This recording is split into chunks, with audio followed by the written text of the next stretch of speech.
Alors bonjour et bienvenue à Semence de vie. Dans cette période toute particulière qu'on vit, on avait envie de se poser la question avec vous sur la perspective qu'on a de ces temps. Alors on peut la voir de différents angles, hein. Une des perspectives, c'est d'y voir l'ennemi, l'ennemi qui attaque l'Église, le diable qui s'en prend à l'Église parce qu'on ne peut plus se réunir comme on en avait l'habitude. Alors c'est une manière de voir, mais en y réfléchissant, euh, qu'est-ce que ça peut engendrer? La peur, ça peut engendrer l'apathie, parce qu'on pourrait tomber dans la victimisation, ou ça peut nous faire réagir, parce qu'on ne veut pas se laisser faire. Mais là, il me semblerait que ce qu'on fait alors serait teinté de colère. Or, Jacques dit que ce n'est pas par la colère qu'on accomplit la volonté de Dieu.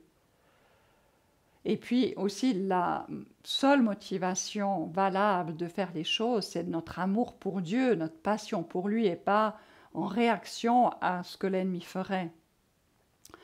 Une autre perspective, et c'est celle qu'on a à Semence de vie, c'est d'y voir une opportunité inouïe pour que chaque chrétien puisse développer sa relation personnelle avec Dieu.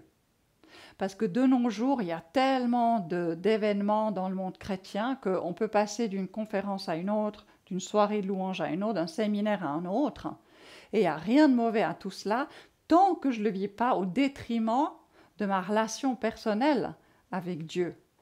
Parce que toutes ces choses, elles sont censées intensifier ce que je vis déjà, parce que là, je vais le vivre avec les autres. Donc, je pense que c'est un très bon moment pour faire le test et me poser la question, est-ce que je construis ma vie chrétienne? Est-ce que je me nourris de l'événementiel chrétien? Ou est-ce que je construis ma vie chrétienne sur Jésus et dans ma relation avec lui, dans l'intimité que j'ai avec lui? Et à Semence de vie, on aimerait vraiment vous encourager à saisir cette occasion, puisque beaucoup de nos déplacements sont limités, nos activités sont limitées, notre rythme de vie est un peu ralenti.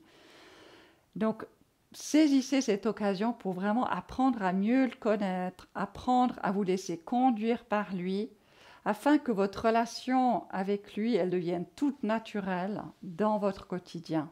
En tout cas, à Semence de vie, c'est ce à quoi on aspire. Parce que notre relation avec lui, c'est ce qui compte le plus pour lui, c'est ce qui lui plaît le plus. Et je pense que c'est aussi quelque chose qui nous sera très utile dans l'avenir.